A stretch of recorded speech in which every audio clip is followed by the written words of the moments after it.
Hey everyone, look what I have found. Really cool Optimus Prime graffiti, and as you know I love Transformers, so I thought let's do a video where I'm gonna draw, well, maybe because he has Megatron's head, so either we're gonna draw Megatron's body there or some other Transformer.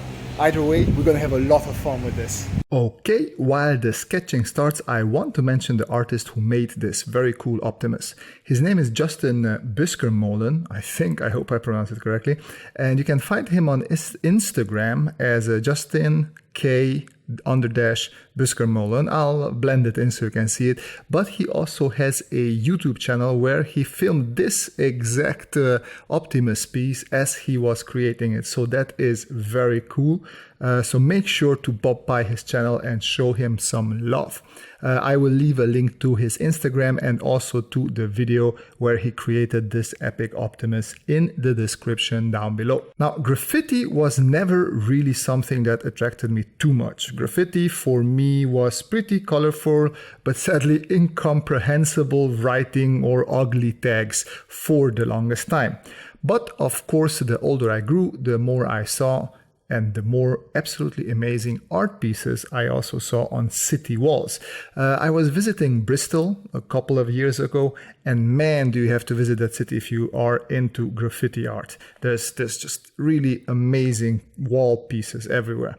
And since I live in the Netherlands, I also have to mention that in Eindhoven I saw a whole bunch of really amazing paintings on walls or graffiti. I don't really know when you should call it graffiti or street art. I'm ignorant like that. Anyways, let me also shout out the Amsterdamse brug, which is a bridge next to the Nieuwe Diep Lake, and there is always a rotation of really cool graffiti street art going on. That is also where you can find this cool Optimus as well. Despite my street art ignorance, an Optimus is always going to catch my attention. First, I was just excited to see a big Optimus on the wall, and as a Transformers nerd, I was just happy to know that there are others out there sharing my love. But then I was thinking how cool it would be to join in and add my own twist to this art piece.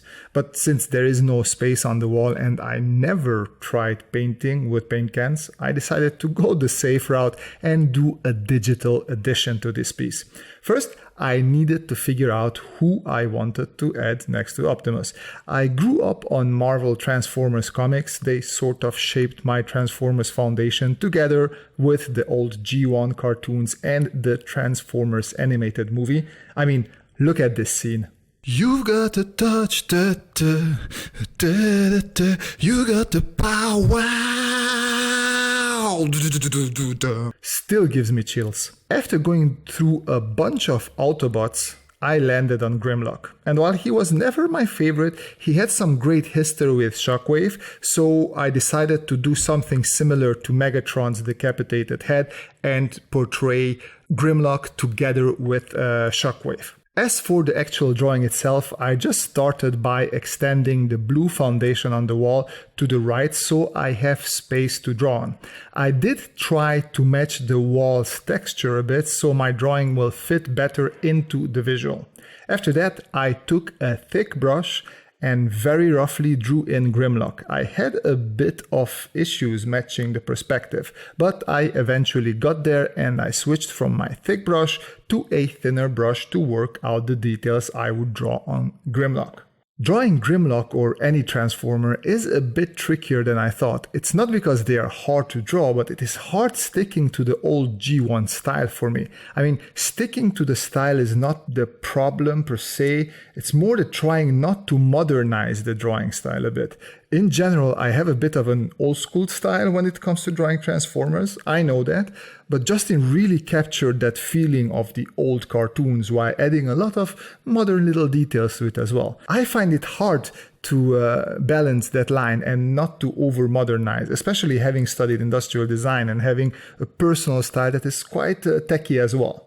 That old style where there are no hinges, no real explanations for how the appendages connect to the body, things just intersect or clip through each other like in video games is very hard for me to keep. So to keep myself on track, I gathered pages from the old Marvel comics with Grimlock in it.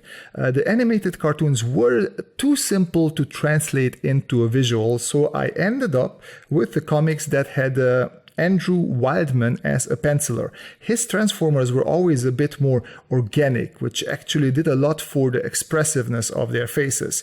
I remember as a kid I was copying a lot of Transformers from the issues he penciled. In this case I was looking at pages from Transformers issue number 70, that was from the Marvel run. And now for a word from our sponsor, reading. Whether it's graphic novels or big comic book collections, fiction, non-fiction, make sure to read, because then the reading fairy will give me money. And now back to our regularly scheduled program. Transform and roll out. His Transformers looked wet and deformed. They were battle-worn. You could see battle wounds with wires hanging out. So actually perfect for what I needed for this picture. In the first detailing phase, I didn't concentrate on all of this just yet. I never really drew Grimlock before, so I had to get the proportions and the main shapes right first. There will be plenty of time in the inking phase to concentrate on all the fun nitty-gritty details. Something that I noticed in this phase is Grimlock's lower leg, or his lower body upper tail area that transforms into. Grimlock has one big block for his leg and feet, which looks very strong and aggressive, but he has no foot that could move or adjust.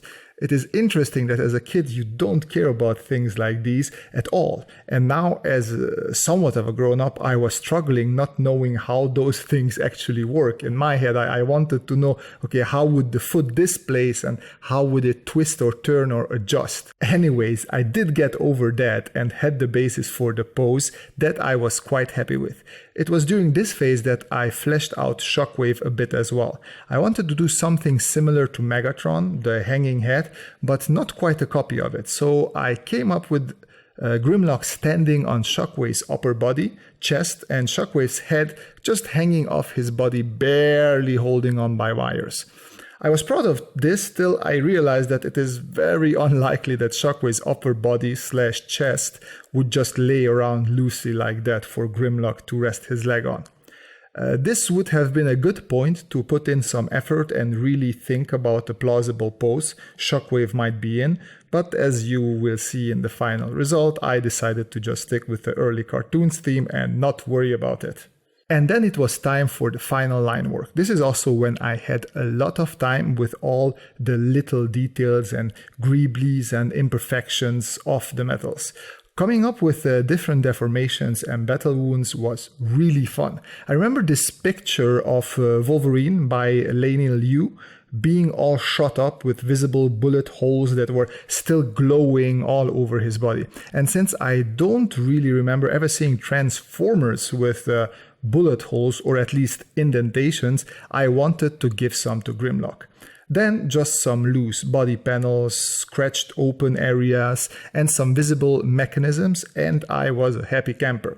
As I mentioned before, I really like the wet looks of Andrew Williams' Transformers, so I also added some liquid marks here and there. Once I was done with the lines, it was time to do the coloring.